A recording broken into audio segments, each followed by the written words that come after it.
Hi there team, Coach Alexa here, joined by my training partner and running coaching consultant, Jam the Goldador. And today we're going to talk about the benefits of running with your dog. Yeah, so I think we both get a bit out of it, don't we, really? So it really helps strengthen the bond between dog and human. It's fantastic for kind of working together, providing safe exercise. Who got to get up? I think the people want to see you, not me. Come on, up again. Good girl.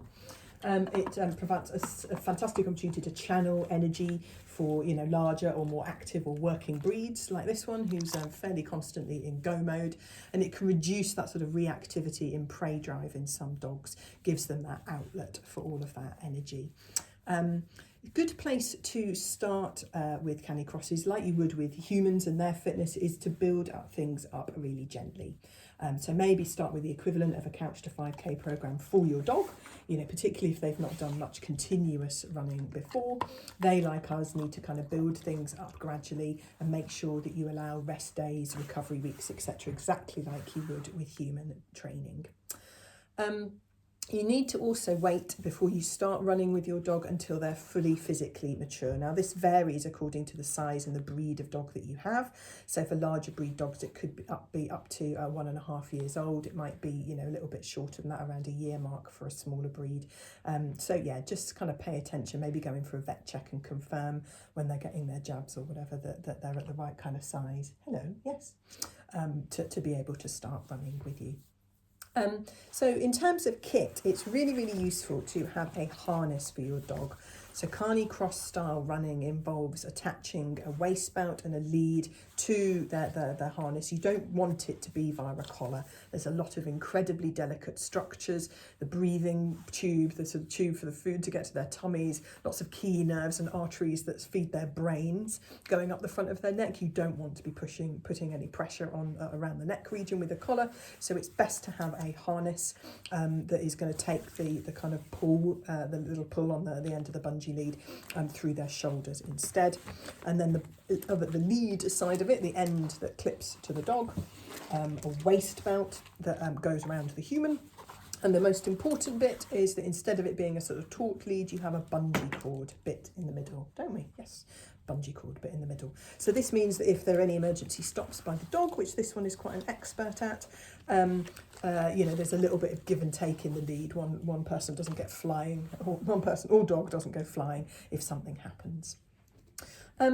Everybody's dog is different. So, this one is quite an active dog. She can cover quite a lot of miles out on a walk. She loves to run, but she also really loves to stop and sniff and investigate. Good girl. So that's something to bear in mind, with the personality of your dog and also the breed of your dog as to how much running they might want to do with you. So she likes to go out on little bits of running, but also really quite prefers to be able to stop, sniff, to explore things, and because she's half Labrador, half Golden Retriever, eat disgusting things out of hedges, obviously, is a key fun thing that she gets out of her walks. Much larger, some of the sort of giant breed type dogs, might find it a bit harder to kind of keep going over those longer distances. Also, dogs that are bred for colder climates, Bernese Mountain Dogs, Huskies that have really, really, really thick coats. You have to be very, very aware of their temperature, particularly when running them any other time of year other than winter, basically, because dogs in general, and particularly the ones with those big kind of winter cold climate coats on, will get quite overheated very, very quickly.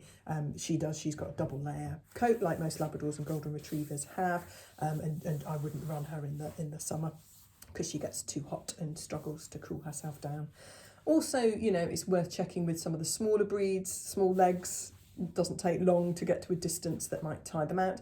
And brachiophilic breeds, the ones with the squashed faces like pugs and bulldogs, can struggle to just get enough air in for walking sometimes, unfortunately, let alone running. So they might not be the type of breed that enjoys kind of going running with you.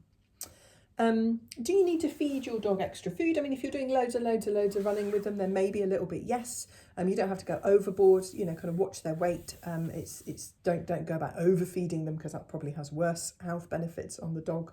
Make sure you kind of balance their food with their activity levels. Come over, say hi to everyone. Good girl.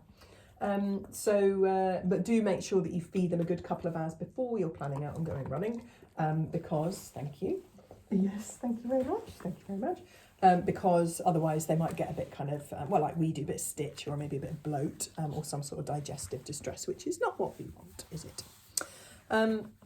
So the other sort of digestive side is dogs, like humans, can get the runs a little bit if they've been running. So, you know, the running process speeds up that digestive system a little bit. So do watch out for, you know, a bit of kind of loose stools, anything like that. If it starts to happen more often, you know, pop to see a vet until they get used to it. And, you know, as you're building up the training, just, you know, keep it with like positive motivation. Come on, you're going to come over and say hello again. Come on then. And bribe her with biscuits. She's getting a bit bored, I think, basically. What are you doing? Sat on the floor talking to this phone. Positive reinforcement training is really, really useful. Starting off small, so as you're building them up physically, you're also using that as an opportunity to train them, to get them used to the pace that you're running at, to reward them for running, in front of you or beside you if you want to, but without pulling too much.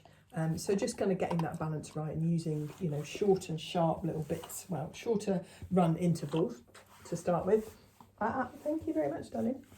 In order to make sure that they're enjoying it and they kind of cotton on. Gradually you're training them up to understand what it is that you're asking them to do when they're out on a run. Now, bear in mind, as I say, that some dogs might not enjoy going for running. They might be much more likely to enjoy going out for a nice stop and sniff walk. They might, prefer kind of free running. They might prefer doing other things, and they might prefer, you know, taking a run, their time outdoors at their own pace, particularly as they get older. So, do just work out how your dog reacts to what you're asking it to do and see if they enjoy it as well as you. It's kind of a bit of a two-way thing. And do be aware, like I accidentally did with this dog a few years ago, I was training her up for me to do a marathon distance hike. And accidentally created a dog that was A, fit enough, and B, expected to go out on some seriously long walks every day, which has its upsides in terms of fitness, but also had its downsides when I have a busy day and can only afford to take her out for 2 45-minute walks, and you were expecting something closer to 4 hours, weren't you? I mean, which would have been nice, but I do have a job. So Canicross is a kind of fantastic, I guess, method for taking your dog out running, but also they have amazing events and clubs around the country. Come on then, this last bit. They have amazing events around the country, so you can meet fellow dog owners, your dog can meet other dogs, you can get to the opportunity from very sort of short beginner events right the way up to sort of longer distance stuff to just take your dog out running. It might be because you want to have some real fun with it and you want to get competitive with it, or it might just be because you like the social scene and you like spending that time with your dog and exercising your dog safely. So do look them up, have a look at the sort of events and clubs that they've got in your area, and have some fun with your doggy.